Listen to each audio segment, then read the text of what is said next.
এই মুহূর্তে অবস্থান করছি বগুড়া শহরের শিববাটি এলাকায়, এবং শিববাটি এলাকায় 14 বছর বয়সী এক মেয়েকে বিয়ে দিতে রাজি না হওয়ায় সেই মেয়ের বাবাকে তুলে নিয়ে গিয়ে পিটিয়ে হত্যা করেছে জেলা স্বেচ্ছাসেবক দলের সহ সাধারণ সম্পাদক জিতু ইসলাম।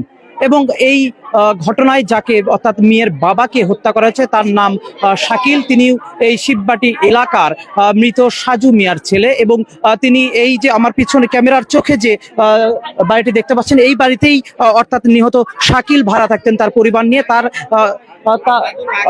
এবং এবং সেই যে শাকিল যিনি মারা গিয়েছেন তার একজন 14 বছর বয়সী মেয়ে ছিল। আমরা এই মুহূর্তে একটু কথা বলবো। বাড়ির ভিতরে ঢুকিছে। আপনার পরিচয় কি? আমার বোন যাকে মার্ডার করছে তার আমি বোন হই। কি হয়েছিল আসলে একটু বিষয়টা খুলে বলুন। কি হয়েছিল, সকাল 9টার দিকে আমার ভাই গাড়ি নিয়ে বের হয়েছে। তার ওখানে নাকি 10টার দিকে গাড়ি থুয়ে তার বাড়ির ভিতরে যায় তাকে নাকি মারছে। আমার তার সাথে কোনো শত্রুতা নাই, কোনো কিছু নাই। ধরেন আপনার সাথে আমার কোনো কিছু হয় না, আমি যাই আপনাকে মিশাই মারবো, হয়তো কোনো কারণ আছে। এখন কি কারণ তারা ভালো বলতে পারবে। যায় নাকি একটা ঘুষি মারছে, শুধু একটা ঘুষি মারছে। ওটা মারার পর জিতু যত লোকজন আছে আমার ভাইকে ওখানে গণপিটানি পিটাইছে। পিঠে আমার ভাই ভয়েতে ওখানে অটো রিক্সা ফেলে থুয়ে ওই দিকটা পিছনে নদী দিয়ে পার হয়ে আসা আমার কাছে আসে বলতেছে বোন আমাকে বাঁচা, ওরা আমাকে মারে ফেল দিবে। আমি বলতেছি কি হয়েছে তোমার? বলতেছে এই ঘটনা। আমি বলতেছি তুমি থাকো, আমি ওখান থেকে দেখি কারোর কাছে টাকা পাই নাকি, আমি টাকা নিয়ে আসি তোমাকে দিচ্ছি, তুমি নদী পার হয়ে চলে যাও। আমি টাকাও নিয়ে আসছি, আসে ওকেও দিয়েছি। ওই পাশে দেখি মমিতররা স্টিক নিয়ে দাঁড়িয়ে আছে, এই পাশে জিতুর লোকজন, এই পাশে জিতুর মানে আমাদের বাসাটা চারপাশে ঘিরে দিয়েছিল। আমি বলতেছি ভাই রে তো কার পালাতে পারবো না রে ভাই, চারপাশেই লোক। পরে ওকে বলতেছি তুই ঘরের মধ্যে থাক, আমি তোকে তালা দিচ্ছি, কে আসে আমি দেখবো।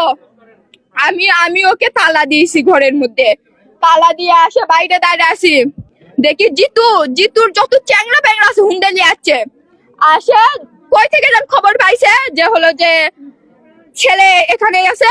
পরে দৌড়ে মানে ওরা সবাই আসে আমরা যে মহিলা মানুষ আমাদের যে মানবে তা না, ও সুদা ভিতরে গেছে একবারে, যাই গেট খুলে ওকে টানতে টানতে ঘর থেকে নিয়ে আসছে। ও হাত পাও ধরছে জিতুর পর্যন্ত, ভাই আমাকে মারিস নে রে ভাই।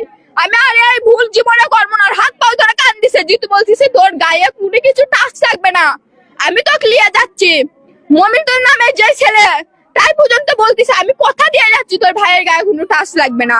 তারপরেও আজ কেন আমার ভাই দুনিয়া থেকে উঠে নিল, কেন তারা আমার ভাইকে মার্ডার করলো বলেন? আমি চাই ওই জিতুর আর ওই মমিতলের ফাঁসি হোক, যাতে এরপরে কোনো মায়ের বুক খালি না করতে পারে। আমি চাই ওই দুইজনের কঠিনতম কঠিন শাস্তি হোক, যেন আমার ভাইয়ের মতো আর কারো সন্তানের সাথে এরকম করতে না পারে। আমার আপনাদের কাছে আবেদন, আমার ডক্টর ইউনূসের কাছে একটাই আবেদন, আমার ভাইকে যারা এইরকম করে বিনা দোষে কারণে মারছে তাদেরকে শাস্তি দেওয়ার জন্য। আমার ভাইয়ের লাশের বদলে আমি তাদেরকে তার কাছে আমি ফাঁসির অর্ডার যাচ্ছি,